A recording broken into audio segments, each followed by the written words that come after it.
ನೋಡಪ್ಪ, ಒಂದು ದೇಶ ಒಂದು ಚುನಾವಣೆ,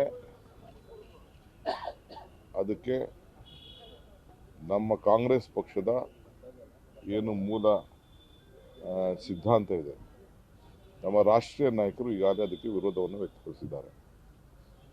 ಇದು ಎಲ್ಲ ಸಣ್ಣ ಸಣ್ಣ ಪಾರ್ಟಿಗಳನ್ನೆಲ್ಲ ಮುಗಿಸ್ಬೇಕು ಅಂತೇಳಿ ಒಂದು ದೊಡ್ಡ ತಂತ್ರ ನಡೀತಾ ಇದೆ. ಇದು ಅವ್ರಿಗೆ ರೀಜನಲ್ ಪಾರ್ಟೀಸಿಂದ ನಂಬರ್ಗಳು ಜಾಸ್ತಿ ಆಯಿತು. ತೃಣಮೂಲ ಕಾಂಗ್ರೆಸ್ಸು, ಕಮ್ಯುನಿಸ್ಟು,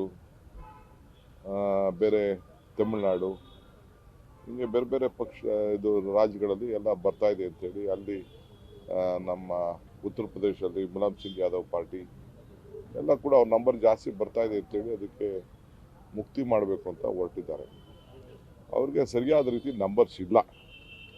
2/3 ಮೆಜಾರಿಟಿ ಬೇಕು. 2/3 ಹೆಂಗೆ ಮಾಡ್ಕೊಳ್ತಾರೋ ಇಲ್ಲ. ಇನ್ನು ಕೆಲವುದು ಹೊಸದಾಗಿ ಚುನಾವಣೆ ಆಗಿದೆ, ಕೆಲವು 2.5 ವರ್ಷ ಆಗಿದೆ, ಕೆಲವು 3.5 ವರ್ಷ ಆಗಿದೆ. ಅದೆಲ್ಲ ಯಾವ ರೀತಿ ಮಾಡ್ತಾರೆ ಅಂತ ಇನ್ನೂ ಗೊತ್ತಿಲ್ಲ. ನನ್ನ ಪ್ರಕಾರ ಇದು ಭಾಳ ಕಷ್ಟವಾದಂಥ ಪ್ರಪೋಸಿಷನ್ನು. ಅವ್ರದ್ದೇನೋ ಒಂದು ಅಜೆಂಡಾ ಇಟ್ಕೊಂಡು ಅವ್ರು ಮಾಡ್ತಾ ಇದ್ದಾರೆ. ಕಾಂಗ್ರೆಸ್ ಪಕ್ಷ ಅಧ್ಯಕ್ಷರು ರಾಹುಲ್ ಗಾಂಧಿಯವರು ಸ್ಪಷ್ಟ ನಿಲುವನ್ನು ಅದ್ರ ಬಗ್ಗೆ ಈಗಾಗಲೇ ಕೊಟ್ಟಿದ್ದಾರೆ. ಅದಕ್ಕೆ ನಾವು ಸಮ್ಮತಿಸ್ತೇವೆ. ಏನು ಆಲ್ರೆಡಿ 524 ಏನು ಮಾಡಬೇಕು, ಅದಕ್ಕೆ ನಮ್ದು ಯಾವ ಥರದ ಬದಲಾವಣೆ ಇಲ್ಲ. 524 ನಾವು ಮಾಡ್ತೀವಿ. ಅದಕ್ಕೇನಾಗಿದೆ ಅಂತಂದರೆ ನೋಟಿಫಿಕೇಶನ್ ಆಗಬೇಕು.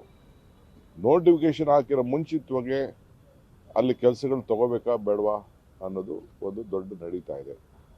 ಅಕ್ವಿಷನ್ ವಿಚಾರದಲ್ಲಿ ಕೆಲವು ತಾರತಮ್ಯ ಇದೆ. ಚೀಫ್ ಮಿನಿಸ್ಟರ್ ನಾಡಿದ್ದು ಅಕ್ವಿಷನ್ ಅಂದರೆ ಬೆಂಗಳೂರಿಗಿಂತ ಜಾಸ್ತಿ ರೇಟ್ ಕೆಲವರೆಲ್ಲ ಕೋರ್ಟಲ್ಲಿ ತೆಗೆದುಕೊಂಡು ಬಂದರು. 10 ಕೋಟಿ 9 ಕೋಟಿ 10 ಕೋಟಿ ಅಂತ ಹೆಂಗೆ ಸಾಧ್ಯ?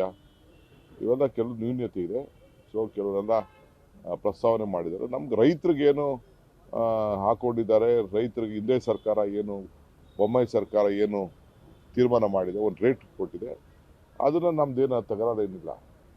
ಈ ರೀತಿ ಕೆಲವೇನೋ ಇಂಟರ್ನಲ್ ಇದೆ. ನಾನು ಅದನ್ನೆಲ್ಲ ಹೇಳಿದ್ರೆ ಹೆಂಗೆ ಹೆಚ್ಚು ಕಮ್ಮಿ ಆಗಿದೆ ಅಂತೇಳಿ ನಾನು ಇವತ್ತು ಆಫೀಸರ್ಸ್ ಹತ್ರ ಮಾತಾಡ್ತಾ ಇದ್ದೀನಿ. ಸೋಮವಾರ ಮುಖ್ಯಮಂತ್ರಿಗಳು ಎಲ್ಲರನ್ನೂ ಕರೆದಿದ್ದಾರೆ. ಕೆಲವು ಪ್ರತಿನಿಧಿಗಳೆಲ್ಲ ಬಂದು ಭೇಟಿ ಮಾಡಬೇಕು ಅಂತಿದ್ದಾರೆ. ನನ್ನ ಹತ್ರ MLAಗಳು ಹೇಳಿದ್ದಾರೆ, ಆಯಿತು ಕೂತ್ಕೊಂಡೇನೋ ಒಂದು ವಯೋ ಮೀಡಿಯಾ ಮಾಡೋಣ ಅಂತ ಕೂಡ ಹೇಳಿದ್ದಾರೆ.